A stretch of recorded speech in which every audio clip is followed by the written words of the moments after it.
comunicación con el doctor Alieto Aldo Guadagni.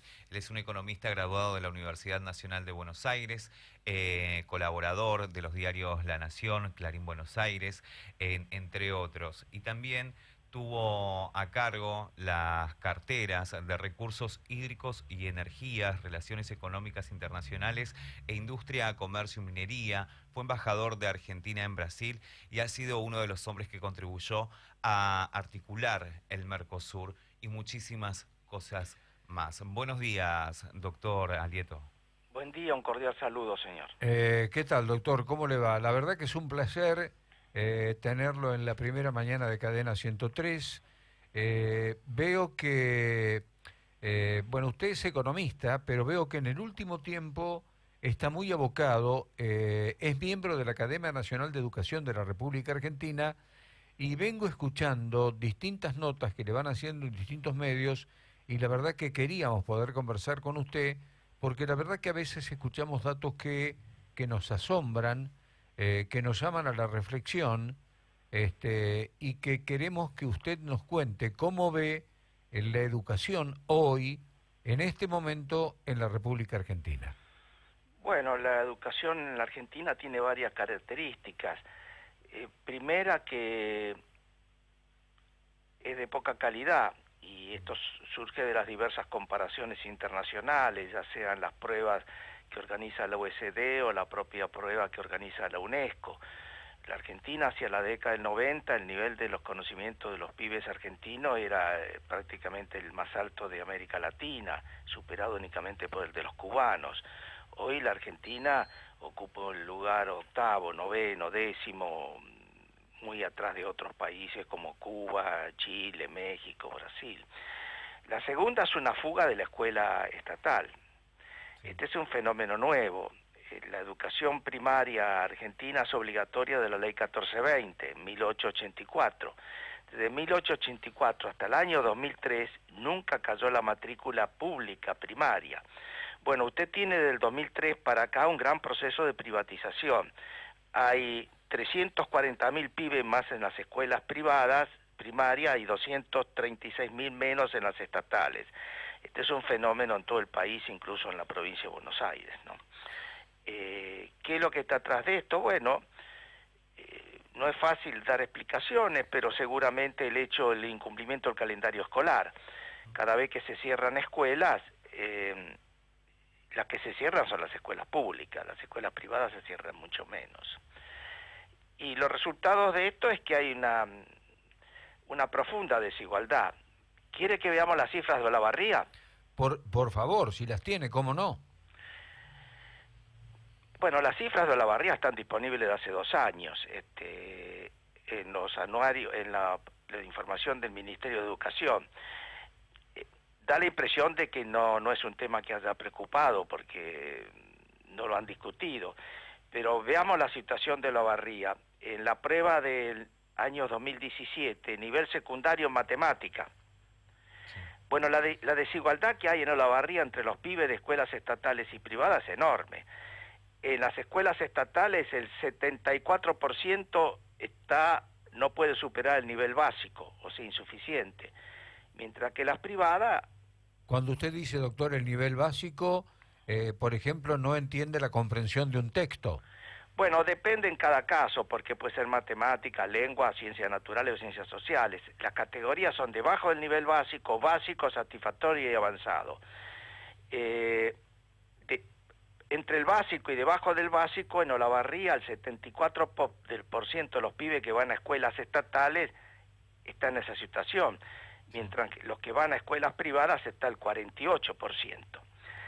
En general, en la Argentina, el nivel de conocimiento de los pibes depende de la cantidad de dinero que tengan los padres. ¿Cómo estamos con respecto a la media del país? ¿Cómo está Olavarría con respecto a la media del país? Y con respecto a la media de la provincia está un poquito mejor, porque el nivel que no supera el básico en Olavarría es 74 y en toda la provincia 79. Lo que pasa es que en la provincia lo que derrumba los indicadores es el conurbano, ¿no? En general, en la provincia de Buenos Aires, el nivel de conocimiento en el conurbano es inferior al del interior, como localidades como Olavarría. De cualquier manera, si usted se compara con la ciudad de Buenos Aires, la cosa es distinta, porque hemos dicho que en las escuelas estatales,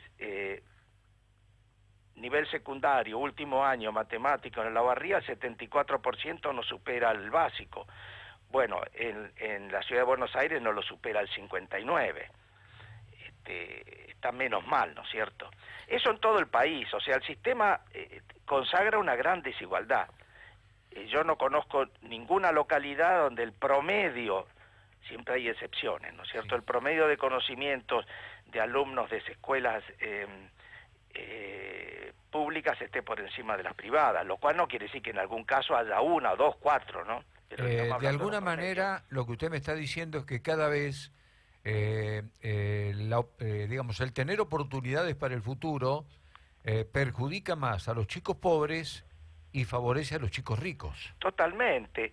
Mire, ¿quiénes terminan la escuela secundaria? Las cifras que se discuten, que son correctas, sí, pero no descriptivas. ¿Por qué? Porque de cada 100 que ingresan al primer grado primario, van a terminar la secundaria alrededor de 40. Cada 100, 40 solamente terminan la primaria. En la secundaria. Ah, la secundaria. En el tiempo previsto. Muy bien, pero cuando usted separa las escuelas públicas de las privadas, la edad de los pibes que van a escuelas privadas termina el 70%.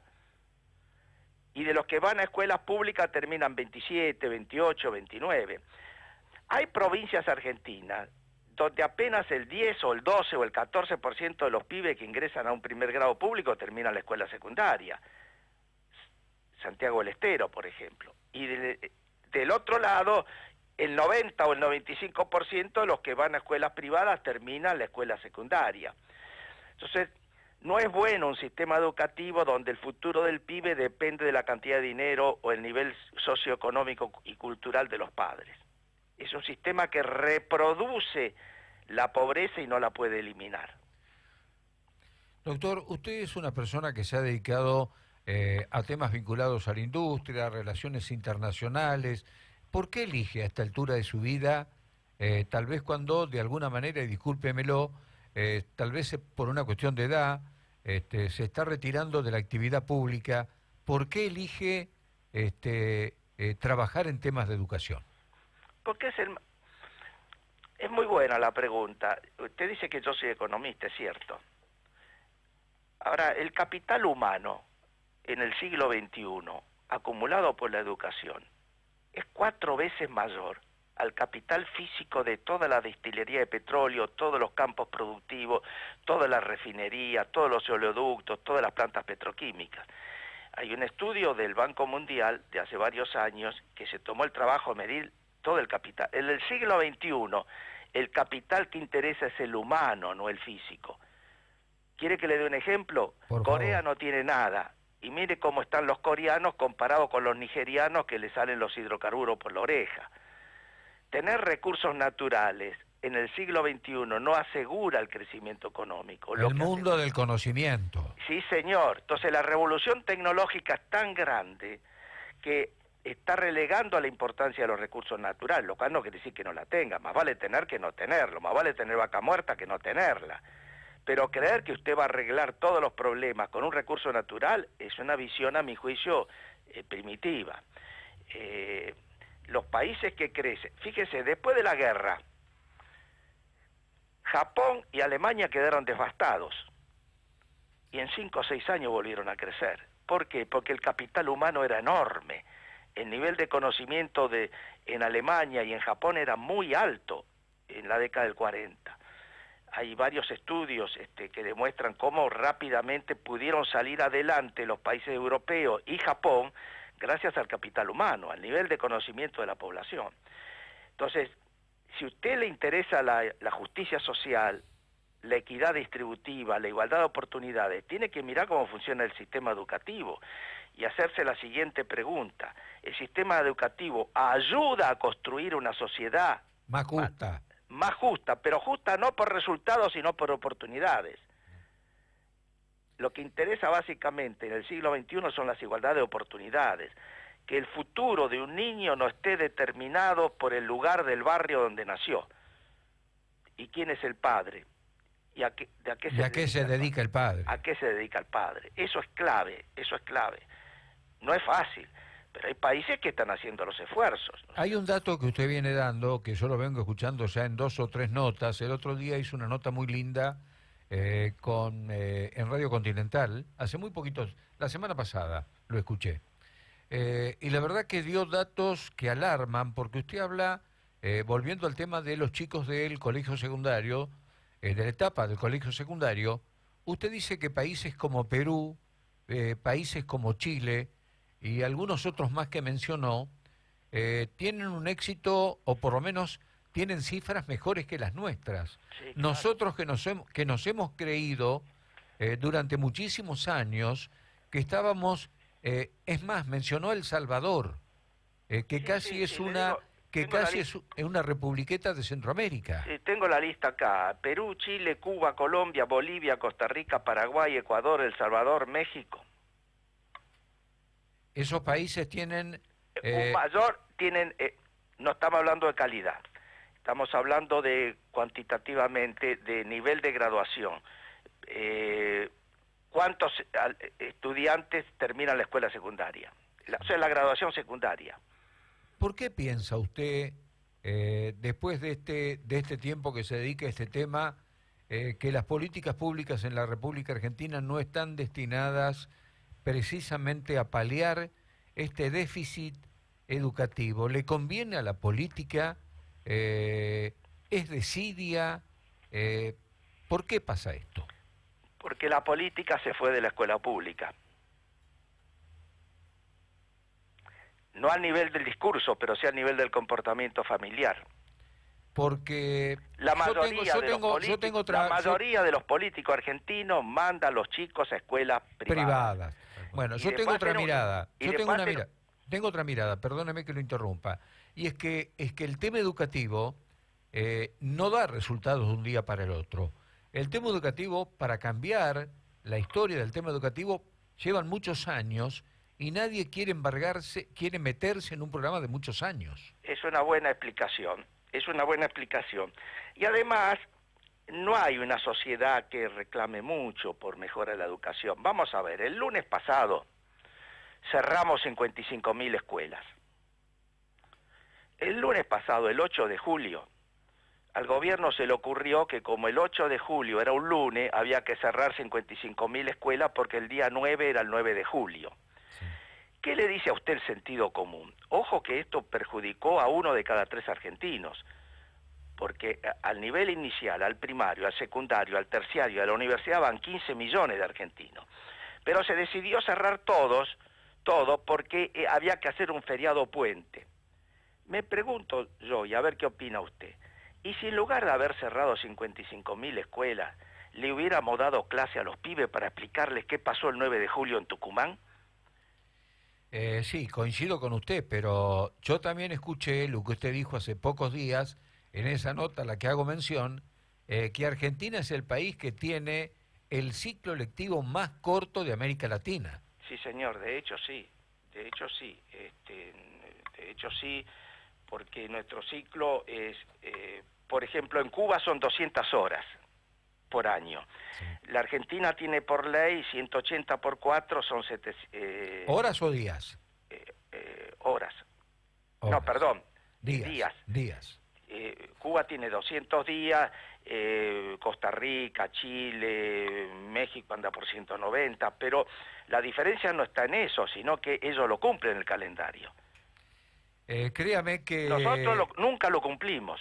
Créame que mis colaboradores, Ezequiel García, que es joven, que tiene 30 y pico de años, Alejandro Esmale, que está en la cabina de control, que también es joven, un poquito más, 40 años, lo están escuchando con los ojos asombrados. Bueno, que nosotros hemos decidido mandar a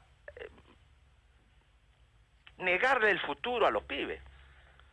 Porque estos pibes que nosotros... Mira, acá tengo las horas de clase previstas. Nosotros tenemos, por ley, 180 por 4 son 720, ¿no? Sí. ¿Cuánta tiene Dinamarca? 1051, Chile 1039, Colombia 1000, Australia 1000, Estados Unidos 1000, Israel 960, México 800. Bueno, está bien, alguien puede traer el ejemplo de Finlandia, que Finlandia tiene menos horas de clase y es un país líder, pero las explicaciones son otras. Es una sociedad muy integrada, los pibes están en la casa y están conectados con todos los aparatos, con los maestros, no hay marginales. Pero doctor, a un pibe que vive en la villa, si no lo lleva a la escuela, en la casa está totalmente... está solo, depende de él prácticamente. Además no tiene padre y madre, porque ese es otro problema, ¿no? Que complica, por ahí está la madre nada más. Doctor, mi productor Ezequiel García quiere hacerle una pregunta y yo después le dejo una pendiente, es si usted siente que está sembrando en el desierto. Pero primero vamos a la pregunta de Ezequiel. No, yo lo que quiero preguntar, yo vengo del sistema público de enseñanza, hice un año en privada, primer grado en escuela privada y después me pasé a escuela pública, estoy hablando del año 1991, donde todavía la educación pública en Argentina valía la pena y no se veía tanto el cambio hacia las escuelas privadas.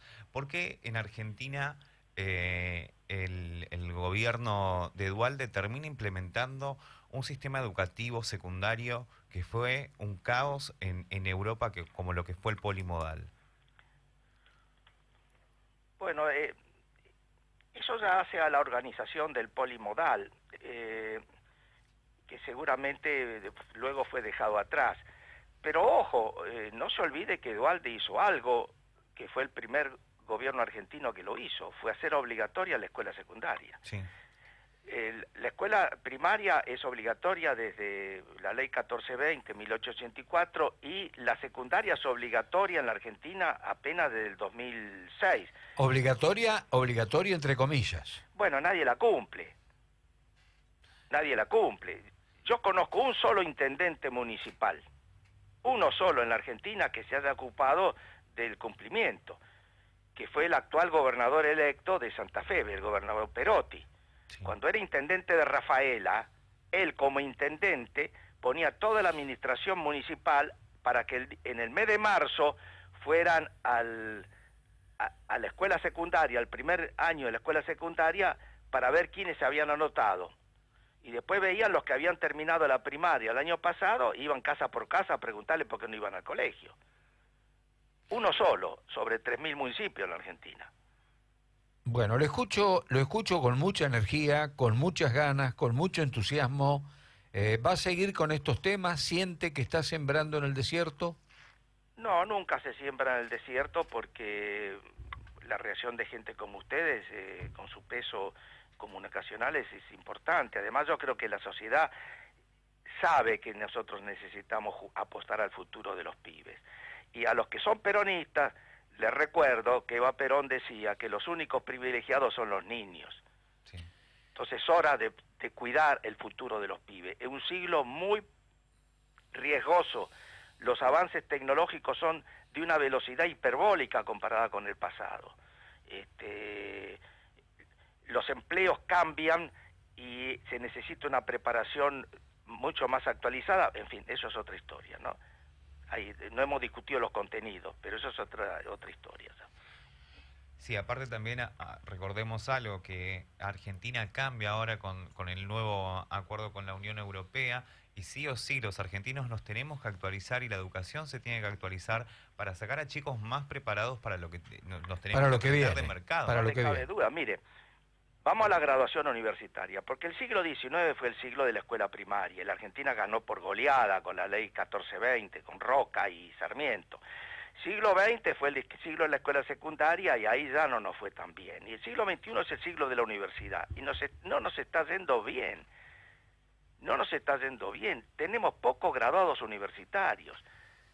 Colombia, México, Brasil y Chile tienen entre 50 y 70% más graduados universitarios en proporción a la población que la Argentina. ¿Por qué esto se contrapone con...? Yo siempre digo que a veces, tal vez en la década del 50, a los chicos que íbamos a la escuela, nos hicieron creer que éramos el granero del mundo, los mejores del mundo, bueno, y hoy nos encontramos con una realidad que nos golpea en la cara. pero seguro. Fíjese que, vuelvo a repetir, el nivel de la graduación universitaria. Bueno, la Argentina es un país muy original en el mundo en materia educativa. Es el único país del mundo que por ley prohíbe cualquier tipo de examen de ingreso a la universidad. Usted sabe que los sistemas de exámenes para ir a la universidad son universales, en todos los países del mundo está. Empezando por los países comunistas. El que lo puso en China fue Mao Zedong, después de la Revolución Comunista. En Cuba lo puso Fidel Castro. En Vietnam, que gobierna el Partido Comunista, hay examen de ingreso a la universidad. Toda Europa lo tiene, toda América Latina la tiene. No, toda no, Uruguay no lo tiene. Lo tiene Chile, lo tiene Brasil, lo tiene Colombia, lo tiene México. Ecuador lo tiene en la Constitución. Bueno, no lo tiene en la Constitución, lo tiene una ley especial que puso Correa, que no era un reaccionario, era un hombre, entre comillas, progresista. Pero nosotros tenemos por ley, la última ley sancionada por el Senado anterior, que terminó en el 2015, fue la de la prohibición de los exámenes de ingreso a la universidad. Algún oyente puede decir, bueno, pero el examen de ingreso es discriminatorio, es una traba. Vamos a mirarlo otro punto de vista. Es una oportunidad, porque el que tiene que dar un examen de ingreso tiene que estudiar. Y entonces el último año del secundario lo dedica a prepararse y ir a la universidad y no a hacer la valija para ir a Cancún. Ahora, si nosotros decidimos que los pibes vayan a Cancún y no se preparen para ir a la universidad, ¿qué futuro les estamos preparando? Doctor, ¿va a seguir, va a volver a la economía, se va a ocupar de temas de energía que usted conoce muy bien también? Mire, algún día vamos a hablar de vaca muerta con usted. Bueno, yo me estoy ocupando de un tema que incluso es tan relevante como este, porque está en juego el futuro del planeta, que es la contaminación atmosférica con el dióxido de carbono y los gases contaminantes que surgen de los combustibles fósiles. Si quiere hablamos en otro minuto de eso, pero... No, prefiero dejarlo para la semana que viene, si a usted le queda bien. Lo llamamos por teléfono si usted tiene disposición de horario y conversamos ese tema. Muy bien, señor. ¿Le parece bien?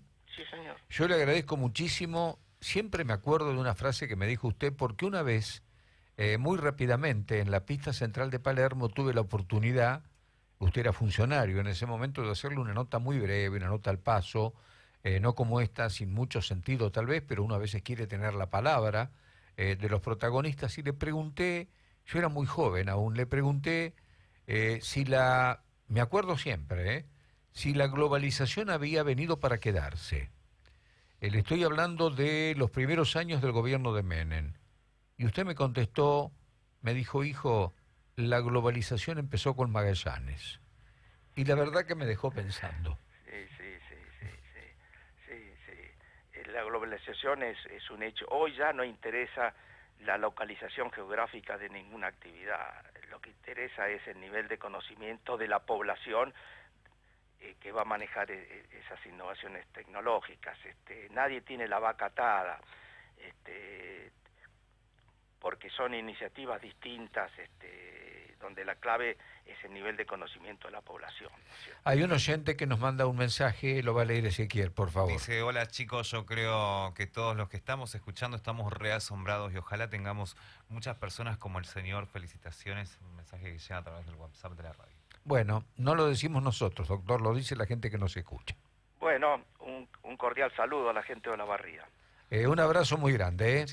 Vamos a agradecerle además al doctor Amílcar Dirazar, asesor legal del Colegio Libertas, que fue quien nos dio la posibilidad de contactarnos en forma directa con el doctor Alieto Aldo Guadañi. Bueno, muy amable, buen día. Doctor, que siga muy bien, muchas gracias. Adiós. Bueno, sí dialogábamos con el doctor Alieto Aldo Guadañi. Valió la pena, ¿no? Que valió la pena porque tratamos temas de educación y bueno... Además con números, con números que la verdad nos dejan asombrados. Da gusto hablar con personas que no es un mensaje negativista, es un baño de realidad para todos aquellos que pensamos que estamos en otro lugar.